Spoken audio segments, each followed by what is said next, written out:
Silakan duduk. Shalom. Kita akan membaca firman Tuhan yang diambil dari Efesus pasal yang kelima, ayatnya yang kedua.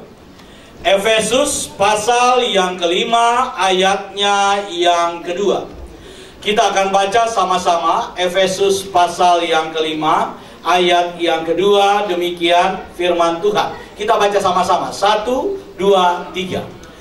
Dan hiduplah di dalam kasih, sebagaimana Kristus Yesus juga telah mengasihi kamu dan telah menyerahkan dirinya untuk kita sebagai persembahan dan korban yang harum bagi Tuhan. Saudara, hari ini tema khotbah saya, tolong slide saya nih. Tema khotbah saya, mengasihi dengan cara Yesus mengasihi. Sebentar lagi kita akan masuk minggu-minggu Paskah. Kita sudah ada dalam minggu-minggu sengsara saat ini. Dan kita akan masuk minggu depan dalam perayaan Jumat Agung dan Paskah. Tapi kalau kita memahami apa yang dimaksud dengan Paskah bagi orang Kristen, itu tidak lebih dari Tuhan yang bertindak untuk menyelamatkan kita. Amin. Tuhan yang bergerak, Tuhan yang berinisiatif, dan itu membuktikan bahwa Tuhan kita memang Tuhan yang betul-betul mengasihi. Saya hari ini bukan ingin mengajari saudara tentang bagaimana cara mengasihi, karena saya percaya kita yang hadir di sini sudah punya teori sendiri tentang kasih. Bahkan ketika kita jatuh cinta, kita menjadi orang yang paling kreatif mengungkapkan kasih. Betul? Coba saudara ingat-ingat dulu ketika saudara masih pacaran dengan istrimu. Oh, saudara yang pendiam itu jadi puitis. Betul kan?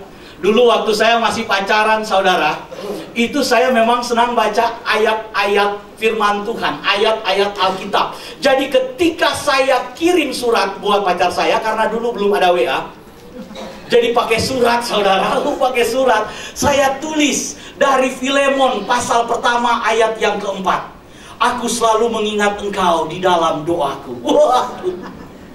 Saudara bayangkan, ada saja yang kita buat. Muncul kreativitas yang luar biasa ketika saudara sedang jatuh cinta. Jadi saya bukan ingin berbicara tentang teori-teori cinta, tentang bagaimana cara mengasihi menurut manusia, karena saya tahu saudara sudah punya pengalaman. Apalagi saudara yang saat ini punya banyak selingkuhan. Gombalmu pasti laku. Ya kalau nggak ada jangan marah, betul kan? Ini cuma khusus yang punya selingkuhan, supaya selesai ibadah bertobat ulang. Amin. Ibu-ibu langsung iya. Benar tuh, benar. Mudah-mudahan dia dengar siang hari ini. Bukan itu, nggak usah nunjuk. Saya ingin khotbahkan apa yang ingin dibicarakan oleh Tuhan tentang bagaimana cara kita mengasihi di dalam pemahaman firman Tuhan yang diajarkan oleh Tuhan sendiri. Saudara, saya ingin katakan kepada saudara, teman saya pernah berkata begini, bahwa kalau orang jatuh cinta, maka cinta itu bisa melampaui segala batasan. Coba gambarnya. Saudara lihat, cinta itu bisa melampaui segala apa? Batasan. Nah, bayangkan ketika prewedding aja bikin fotonya begini saudara. Love. Saudara pernah foto begini? Oh. Coba. Ada yang mau prewed hari ini? Nah, coba gayanya begini. Mantap. Coba kita lanjutkan. Coba kita lihat slide. Saya banyak nunjukin slide. Saudara, ada yang bilang bahwa cinta itu melampaui batasan. Ini terjadi di Amerika antara dua pasang, yaitu Taylor Morris dan Danielle. Danielle ini adalah seorang wanita yang cantik luar biasa. Dan Taylor ini sebenarnya dia itu pasukan khusus Amerika yang bertugas di Afghanistan dan Irak. Tapi kemudian ketika perang itu dia itu kakinya itu kena bom. Dan dia cacat. Harusnya ketika dalam kondisi cacat mereka masih pacaran, Danielle ini bisa memutuskan pacarnya. Tapi cinta itu melampaui apa? Batasan. Orang normal bisa jatuh cinta dengan orang yang menurut kita cacat, betul kan? Kalau cinta itu nggak melampaui batasan, ucok baba nggak kawin-kawin, saudara. Betul kan? Orang yang cacat nggak mungkin bisa dapat jodoh. Tapi justru karena cinta itu melampaui batasan, bahkan ada yang bilang cinta itu ada kalanya nggak rasional. Betul nggak? Betul kan? Karena itu ada cerita Cinderella. Orang jatuh cinta, pangeran jatuh cinta dengan bawang putih. Iya, pernah dengar cerita bawang putih, bawang merah? Cerita Cinderella. Waduh, datang dengan tikus dan segala macam. Ini cinta melampaui apa? Batasan. Coba kita lanjutkan slide-nya. Saudara lihat. Ini Cale Jones ini umur 31 tahun. Menikah dengan nenek-nenek umur 91 tahun. Dan Cale Jones ini bilang begini, bahwa saya itu senang yang natural. Saya senang kalau kulitnya itu bukan katanya ditarik-tarik, tapi senang kalau dia keriput secara natural. Jadi dia senang kuleknya itu, saudara. Karena itu ini pemuda umur 31 tahun mencintai dan menikah dengan nenek-nenek umur apa? 91 tahun. Di Manado ada orang umur 28 tahun menikah dengan 82 tahun. Nggak kenal batasan. Mungkin saudara bilang, nggak mungkin, saya nggak mau seperti itu. Siapa yang tahu nanti engkau jatuh cinta dengan ibu-ibu umur 97 tahun. Coba kita lanjut lagi, saudara lihat. Saya ingin tunjukkan. Nah ini cewek ini cantik sekali, dari Rusia. Umurnya 24 tahun. Namanya Natalia Sevel. Dia menikah dengan Ivan Krasko, umur 84 tahun. Ada yang bilang, wah karena itu kakek-kakek itu punya duit. Memang benar punya duit. Memang benar punya duit. Nikah tuh karena duit. Siapa yang tahu? Namanya orang jatuh cinta. Betul? Kita lanjutkan lagi, saudara. Coba saudara lihat. Ini di Padang. Bayu Kumbara dari Indonesia menikah dengan Jennifer. Jennifer ini dari Inggris, bule, cantik, bukan nggak punya duit. Punya duit, saudara, tapi mau menikah dengan Bayu Kumbara. Saudara bisa bayangkan. Ada yang bilang, waduh, buat si Jennifer ini bencana. Buat Bayu ini anugerah. Enggak juga, namanya cinta. Coba saudara pikir-pikir, apa yang membuat engkau jatuh cinta dengan istri atau suamimu? Coba lihat. Coba serius. Datang bersama istri dan suami. Apa yang membuat engkau jatuh cinta terhadap dia? Tolong pikir-pikir. Atau saudara sudah mulai lupa kenapa saudara jatuh cinta dengan dia? Dan saudara berkata, hari ini saya nyesel kenapa saya kawin dengan dia. Mungkin itu yang ada di kepalamu hari ini, saudara. Siapa yang datang, suami istri pasangan datang ke tempat ini? Tolong angkat tangan. Oi, banyak yang nggak datang sama suami istri. Oke. Tolong saudara keluarin handphone. Keluarin handphone aja. Punya handphone kan? Biasa saudara juga lagi khotbah kan main WA atau BB. Sekarang saya minta keluarin handphone, oke? Tolong yang datang sendirian, tolong kamu SMS atau WA ke suami atau istri kamu, I love you. Tolong. Saya kepengen tahu jawabannya setelah itu apa. Serius, tolong, SMS saja. Waduh, nggak ada pulsa. Saudara, ini ada satu penelitian. Jadi ada satu seminar dari seorang hamba Tuhan. Dia mengadakan retret. Jadi retretnya ini luar biasa, saudara. Ketika dia mengadakan retret, setelah dia mengadakan retret, di dalam retret itu dia kemudian minta supaya pasangan suami istri yang datang sendirian itu SMS-in pasangannya. Ketika di SMS-in pasangannya, SMS-nya sederhana, I love you. Setelah dikirim SMS I love you, tiba-tiba dibalas sama pasangannya, yang kamu lagi sakit ya? Iya. Ada lagi yang jawab, yang kamu lagi di mana dan dengan siapa? Ada kemudian yang jawab lagi, tumben SMS. Saya nggak tahu, saudara, sudah berapa lama saudara nggak katakan I love you kepada pasanganmu? Sudah berapa lama saudara kehilangan rasa cinta dengan pasanganmu? Sudah berapa lama saudara mengalami kondisi yang tidak baik di dalam keluargamu? Saya nggak tahu. Saya juga nggak tahu apa yang terjadi di dalam keluargamu. Saya nggak tahu apa yang engkau alami akhir-akhir ini. Tapi saya percaya ketika saudara datang hari ini, mari saya ingin mengajak saudara mengingat pertama kali kenapa saudara jatuh cinta. Karena ketika orang sedang dalam keadaan kasih sayang yang besar, rasa cinta yang tinggi, maka segala sesuatu akan menjadi indah. Coba kita lihat slide berikutnya, tolong Andi.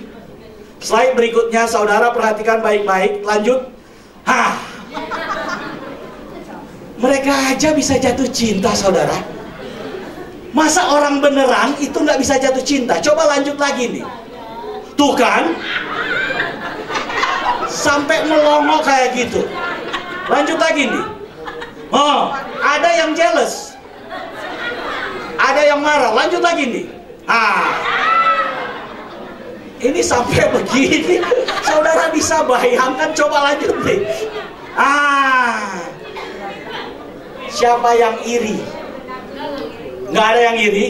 Kalau lihat orang senang, biasanya ada yang suka iri. Ini model-modelnya begini. Model-modelnya begini, saudara. Saudara, saya ingin katakan satu hal kepada saudara. Hari ini saya bukan ingin mengajari saudara, bukan ingin menggurui saudara bagaimana cara mengasihi. Tapi hari ini saya ingin menunjukkan kepada saudara bahwa saudara dan saya harus hidup di dalam kasih, karena Tuhan kita yang kita percaya mengajari kita cara mengasihi dengan cara yang tidak dimiliki oleh dunia. Coba kita buka Yohanes pasalnya yang ke-15 ayat 12. Yohanes pasal 15 ayat 12. Saya sudah siapkan slide-nya. Perhatikan. Inilah perintahku, yaitu supaya kamu saling mengasihi seperti aku apa? Telah mengasihi kamu. Saudara pengen masa tuamu begini? Amin. Saudara mau ketika saudara jalan di jalan sudah tua, gandengan tangan, suami masih mau cium saudara? Amin. Jangan seperti opa-opa di Manado, saudara. Jalan berdua dengan istrinya, mereka jalan pakai motor berdua keliling kampung. Tiba-tiba kecelakaan. Ketika kecelakaan, oma ini kelempar, kakek ini kelempar, motornya juga pergi sendiri. Waktu kakek ini berdiri, saudara, pertama kali yang dia kejar itu motornya, dan dia angkat motornya, dia periksa. Waktu dia periksa, orang-orang bilang, "Kek, kenapa nggak tolongin nenek?" Kakek bilang, "Kalau dia sudah lunas, ini masih cicilan." Saudara mau ketika tua begini? Amin. Amin. Saudara mau hidup di masa tuamu engkau masih saling mengasihi? Bukan justru engkau berkata, "Aduh, lebih baik dia nggak ada di rumah. Aduh, kalau dia ada di rumah, bukan main dong. Kita per rumah ini rumahnya tanpa DP." Bukan. Tanpa DP itu memang cuma orang Manado yang mengerti, kata Pendeta Gilbert. Tanpa DP kasih, tanpa DP dinding, tanpa DP tembok, tanpa DP atap, tanpa DP pintu. Itu rumah murah. Dan orang Manado mengerti sekali rumah tanpa DP. Kita PKK bilang begini, "Mon, nanti kalau tuh rumah tanpa DP itu di launching, kita mau bayar pakai tape." Tape apa? Dia bilang, tape anjing, tape ayam, tape oto. Pokoknya bayar pakai tape. Orang Manado itu DP tape besar-besar. Tape oto, tape mobil. Saudara tahu tape mobil? Pernah makan tape mobil? Belum pernah kan? Orang Manado itu punya tape mobil luar biasa, saudara. Jadi jangan percaya dengan rumah nggak ada DP. Oh bukan. Ini nggak ngomong pilkada loh. Nggak ada maksud di situ. Saya lanjutkan khotbah saya. Coba lanjutkan, coba lihat. Ayat yang kedua, saudara perhatikan baik-baik. Saudara perhatikan. "Aku memberikan perintah baru kepadamu, yaitu supaya kamu saling mengasihi. Sama apa? Seperti aku telah mengasihi kamu. Demikian pula kamu harus saling apa? Mengasihi." Jadi perintah untuk saling mengasihi, sekarang ada ukuran yang baru. Ukuran yang baru di dalam mengasihi menurut firman Tuhan, bukan lagi mengasihi menurut dirimu sendiri, mengasihi berdasarkan rasa sayangmu, tapi kasihilah sesamamu manusia sama seperti Tuhan sudah mengasihi kita. Amin. Sama seperti Tuhan sudah apa? Mengasihi kita. Coba kita lanjut lagi. Di dalam Efesus pasal yang ke-5 ayat 2 tadi dikatakan, "Hiduplah di dalam kasih sebagaimana Kristus Yesus telah mengasihi apa? Kamu." Saudara, Tuhan Yesus itu kalau mengasihi kita penuh dengan kejutan. Ini kakek kreatif dia. Dia bisa kasih kejutan ke istrinya sampai istrinya melongo begitu. Ingat pacaran dulu katanya. Ini luar biasa. Saudara, ketika saudara mengasihi, Kristus harus menjadi ukuran. Slide selanjutnya nih.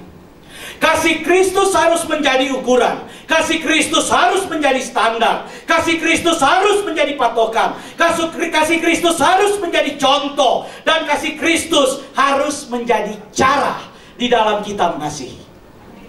Bagaimana cara Tuhan mengasihi kita? Saya ingin memulai, saudara. Coba kita bandingkan antara kasih Tuhan dan kasih manusia. Perhatikan baik-baik. Coba slide selanjutnya nih. Lanjut. Saudara perhatikan. Pertama, kasih Tuhan kalau kita bandingkan dengan kasih manusia, kasih Tuhan itu selalu memberi dan mengampuni. Ayatnya saudara bisa baca. Sedangkan kasih manusia itu selalu menuntut dan mengambil. Betul? Ketika manusia mengasihi, dia akan menuntut dan dia akan meminta dan dia akan mengambil. Ketika dia mengasihi dan ekspektasi kasihnya tidak dia temukan, maka dia akan marah. Dia akan kecewa. Dia akan luar biasa murka. Tapi ketika Tuhan mengasihi, dia selalu memberi dan dia selalu mengampuni ketika saudara tidak menanggapi kasihnya. Selanjutnya, saudara perhatikan beda antara kasih Tuhan dan kasih manusia.